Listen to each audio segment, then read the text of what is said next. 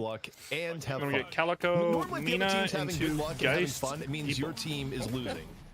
And this time around, it's with a lot of money on the line. I'm just saying, I don't necessarily believe the 20 GLHFs that Xeno just dropped in chat. Good luck, have fun. Good luck, have fun. Yeah, I don't know. Good luck, have fun. I don't know, man. I couldn't say. Maybe he just really wants people to have good luck and have fun. Couldn't say. All right, we're gonna get an insta swap here. Mina's gonna TP. Okay, we got early lane swap Ooh, here. we're getting a little fake swap actually. Ooh, ooh, OC's with the fake the swap. call was made. No lane swap. We're still good.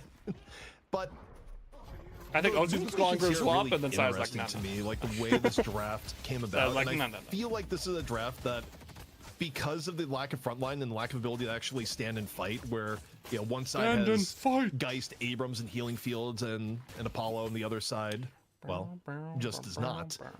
I think there's way more pressure on melee creeps to get off to an early lead, which you look at how they're going to achieve that.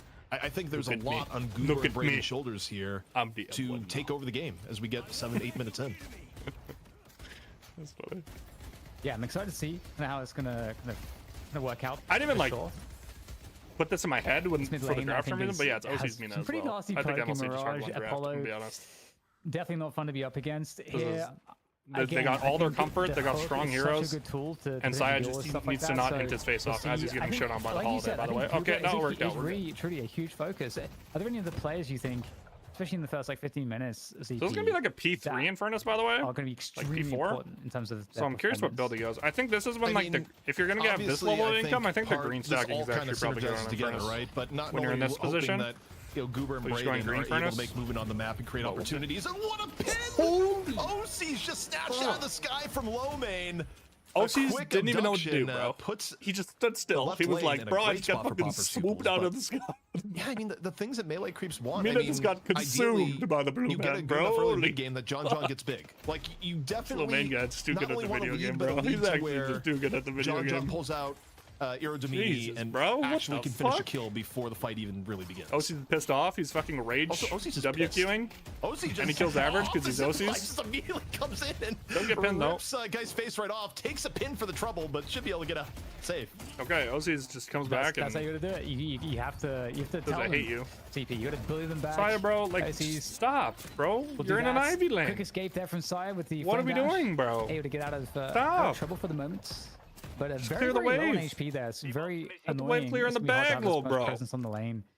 When that's the case, definitely reset territory. But got some boxes he has up here. Oh no, he went healing right. Might be a potential kill. I think in the side is kind of low. Still poppers. But now they can't clear this wave. On the box route. Well, it's kind of like close. And they're but fucking they guardians. find each other after all. I don't fucking. Oh, damage output there is kind of nasty. It's actually getting pretty low. I mean, committing for the flame dash, but eating multiple barrels for the attempt. Goes for the parry under real assault and just barely, perhaps. Nope. Yeah, I don't know. What are we doing? The barrel comes up just in time, and Saya blown the smithereens for the dive. It's just like, okay, we're just like hard running at the beginning. We're like, we're getting shoved in. So you know what we should do? We should fucking run it down into the beginning. Yes. Some compression at mid lane. We can't let him get guardians, so we should just fucking run at it. We should just WQ. You're kind of waiting until it comes online a little bit. This is the solution. With respect to like when that mid lane's going to be unlocked there, I guess, for Goober. What do I know? So it's probably just a case of just like trying to try not to get bad trades on the health and just wait for your moment. At the beginning, it's just laning often about ZP. Like just sit here, understanding and now do what you were doing, and knowing when to commit in that respect. 4 bands in rank. I think if we get any more heroes, So, speaking of moments, I wonder if this is Size either setting up for buff. I don't think it would be a bad idea once we have another couple of heroes. Elsewhere, back to lane that's been full of action. OC's taking a look at low main. Lived up. For uptime on love bites, and this lane has been explosive here so far, and I feel like elimination games, like once you get to the point where one team is on the verge of being knocked out, things just get a little bit more aggressive, Dan. He even got swooped and he doesn't give a fuck. He's like, I'm fucking in here, bro. I don't give a fuck. Yeah, I can definitely see that. And I think both these teams right now as well, you're really looking for the edges. The limit test game is really important. We'll see how this mid-gate lane transpires here as things get a little bit deeper. I'm really curious once those hooks start flying. We can hear one in the distance there. Oh, he's getting really low here though on that left side lane. Looking like he might be in good shape though. Will be instead a kill onto average. Right. His back. He's also very low as well on the beginnings on the right side lane. This so guy doesn't fucking care. Not looking too bad here for melee creeps. I think overall, ZP pretty even start in the first 5 minutes. Okay, buffs went 1 to 1. Melee creeps, though, they need to get gun for Guardian Leffa, down vitality sooner for than John. it appears Okay, to be. okay. Like, you can't have Goober be hostage in mid lane. I think for the how gun on they're Leffa is trying going to to play. be So quite at a bit some here because they're point, already I'm getting shoved expecting early. either Brayden box or running maxing Saya even to end up towards middle on a rotation. I mean, it could be either be Saya or Birdie. Like, you just need some sort of overload in the middle, get mid Guardian, free up Goober to. Oh my god, Goober lands the hook here. Entourage followed up by the gut shot. Surely this guy's NATO. Heavy damage in the Leffa. And still gonna die. Leffa's able to escape. He's gonna come at a high HP tax, but a full commit from John on the other side. The Tiny Losan. We still gonna buy a little bit of space, but not enough as Leffa goes boom. Yeah, really nice. You can see the slowing hex purchased very early on. Help deal with the escape tools there. Leffa will get punished. Here comes Poppers as well. Obviously, the slowing hex also going to be pretty important for Poppers on that Apollo. Poppers. Well, the problems that it's going to be helpful with, but getting forced back towards base here now as well for Goober. So not getting that Guardian pressure as you were talking about to go over to the right side there. Oh, Birdie is lose his life. So wait. We need a replay on this. Like, nice fly from Birdie. Saved Saya. Get Saya's view on there, because Saya looked like he was about to feed. It would have been a tough lane. And that last game, I don't even blame on him. I think Saya was kind of just making him run it down. Self-barbecued in the Veil. Like, that was a full-on, I don't care about Flame Dash, when you really should have cared about Flame Dash. And Megane gets her tower. 7 minutes 20. We're gonna get the tower drilled there by... First game, we're going to see the Meganis, like, enabled. Gets its tower, now it's rotate time. Pretty curious what the build's gonna look like here for League as well. Time to rotate. Rotate more the fighting in Meganis. mid as well. Also, I think Goober going for another kill there. And Up indeed, and dies. Get, actually not the worst timer ever. Like, they can kind of swap here now. Setup. So they're starting to get more. They should. I don't know why they're not rotating the Meganis already. By the way, they should, for sure. He should for sure already be like moving back. Yep. And Leffa should just come to this I mean, lane. if it goes to Guardian, it's even better. But Nox Nostra. Maybe they don't want to put it into like a bebop though. Perhaps a little bit of weakness. Low main, low HP after the Love Bites proc. Is this going to be another Abrams Great Escape, or is it going to be a chase down? OC's looking for more of the ladder. Tactfully avoids the jump pad. Oh! Instantly rest in peace, Lowman. Interrupted, but on the chase down. OC's lane is now winning again. Yeah, nice. And coming back into the lane here as a very alone average on the Geist is trying to get some farm here. It's likely going to be pushed back a little bit. Okay, you got to be very careful. No life stop available. This is, I think, going to be a kill. I don't know if you're going to be able to escape Mina and Calico. There's just no chance. Average. No chance. Dies trying to get the wave in. Position and punish that. I guess he got the wave in, so okay. Overall, it's been a bloodbath across the map. On the right, a little bit more in favor of Popper's pupils, who are starting to get some walker damage and uncontested at that. And okay, we got the replay that we're curious here. So this was a lasso. Sai is super low. Oh, he parried him too. Right Xeno went for the greed punch. Like, Xeno chases after here. By the way, the tether healing with the minion. More the Ivy here actually like Giga saved him. Yeah, Birdie outplayed the fuck. Yeah, got a couple melees. Birdie played that so clean. The tether plus the wild sequence of events. The minion heal was the reason he lived. He only had like 30 HP. Here for Leffa into the Atani Losan right on after. Nope, Sai dies though. Leffa saved by the Atani Losan. They're not moving the Meganis, by the way. This is weird. Result, they should be moving the Meganis around in the mid lane. It's fine though. Yeah, nice and melee piece there, able to get that right side Guardian. The Ivy drop. It can also be an anchor on Walker, but into the mid lane, because he got the tower at like 720, 730, it should be rotating. Wise for Leffa on this. The only thing that like could make me think otherwise is they don't want to put it into. We'll see if that dive comes in. 200 HP. Into Scarabs there for the heal. And Bebop and just have it like insta get hooked and died because it's so chuddy. Saya shows up blue and insta dies. To get full HP again. About to go down. The rotations in the middle way better for Popper's pupils here so far. Goober back in action, drops a bomb onto Leffa. Guardian though. I like to spy from Goober. Slowing hex in the Spirit Snatch. You know, you talk about when you grab Bebop as a first pick. This is not the ideal start to the game that I think Melee Creeps was looking for here. Ideally, Goober's freed up by now, has more time to roam, and Goober's still a prisoner of mid lane. Damn. Yeah, right. It's a fair point. That is a fair point. We're going to get an engagement here on the left side. The urn is being collected by Popper's pupils, trying to carry that to safety. Looks like they're going to win the battle overall, chasing him down onto not worth. OC's goodbye. And it's going to be uncontested urn now. Some of the lack of the front line here, I think, kind of challenging. They're still just leaving League on side. I think we've seen that dynamic play out a little bit. But I totally agree with you. You know, now they're going to find Bieber because that's just where he lives, as you said. Plays like a P6 because. I mean, finally, mid Guardian's about to go down, but you know you've kept Bebop off a roam threat this entire time. Currently, he's B1 though. Got to take that as a win. Soul allocation 1 for lane. Dude, Saya just getting barreled down. Is that like death 4 for Saya? Bro, he's been running it down this last 2 games. I don't know what's going on with Saya, bro. I really don't know what's going on. 5 deaths for Saya so far, Dan. I mean, this has been a 15 deaths over 2 games right now. Infernus game so far. With like a game and a third end. Things were relatively even at the 10-minute mark, but suddenly it's just kind of getting out of control. Now some of the Guardians are going down. You're seeing some of the control across the map, and I think again that frontline factor, I think it is a real thing, and Popper's having a pretty good game here on the opponent so far. Bro's so behind. Top of the scoreboard on the Venator. He's gonna really need to prove his worth on that Venator, as in comes Popper's there, and out just as quickly, trying to escape the Nox Nostra. Very good movement. Might be able to cut the range, or rather the line of sight here, just in time, using that sigil to get out. Well played by him. Leffa's dead now too. Okay. Leffa though dying in the aftermath. So upside there is you don't lose your 11k Apollo. Downside is people still get chased down. John's getting rich. I think the fact that you got John at 12k is the number one most comforting thing for melee creeps right now, even as they're down in the League's gonna go like gun or something then?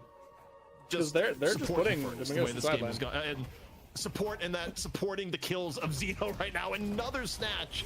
Barrel into another barrel, into chase down by Geist. Sai's about to die for the 6th time.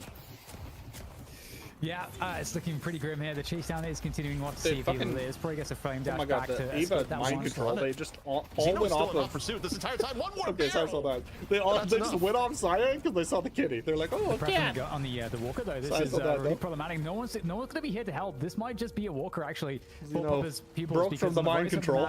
The Battle of the Rift is going on. That's going to go to melee creeps, but they may lose that left side. Yeah, McGinnis is going more gun 3 players for Popper's Pupils invested there. At the same time, this fight here on the right side of the map is continuing, and it's looking pretty good here. I think overall for Popper's Pupils, I think they'll be happy giving the Rift away for all this. Yeah, again, and especially when the other team has a bit of advantage on the Rift. I mean, getting a Walker is a very fair trade for it. That being said, Popper's brought down to ground courtesy of Goober. Would still be a really big hit if Poppers would die here. 12k. Again, a little bit back up here from the McGinnis. Is it going to be enough? A lot of cooldowns already blown here on Poppers. However, Goober and Birdie both pretty low themselves. Battle's starting to turn against them. Just need a few more shots as Leffa comes into the fray. Taking a look at McGinnis, turns from the sky enough to take down Birdie. And John in danger now. 14k Venator running for his life. The chase down from McGinnis is real. And the Veil. Wait.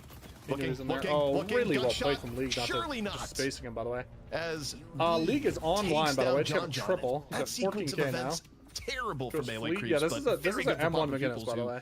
Have in mind now, Dan. They could see the light at the end of the tunnel for the championship. And for the M1 build, getting Fleeger is a huge fucking spike. Playing more of a gun carry build. Because now you have so many fucking bullets like support items or anything like that. Just so he's gonna see. Yeah, I should have known by the QSS. He's going Merc Mag. Vaporize these objectives. Oh, nice hook. That is why B-Roll can be very nice to deal with some of these mobile heroes, but doesn't matter. Very bad positioning. Goober having a really good holding game too. Playing from behind here in this game. Really good on the ball. Net worth at this point for the periods that Goober's up against, it's a pretty big differential. So it's having a difficult game. OC's rich again.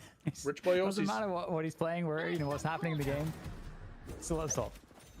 OC's is he who is blameless for this series so far. I mean, OC's looks good regardless of hero, and has a real chase down option on the average. Average doesn't have swap. But he's still getting mixed. So you see Average running away, trying to buy a little bit of time for extra people to come here, but Birdie coming in with the stone form, nothing to show. But what is the cost? Itani Losan on the 2 as Poppers joins the fray. Nox Nostra still saved, brought out a little bit later to fight OC's. Used movement to just jet away. On this character is just insane. Overall trade. I always think he's about to overcook, and then he just spaces out. It's crazy. John in some danger here. That's Zeno with a lasso in off the jump pad. gonna find John John. John John gets hit by Abrams towards the end. Losing John John here would be terrible. It's gonna slow his fun down even more. Seismic Slam finds him at the tail end.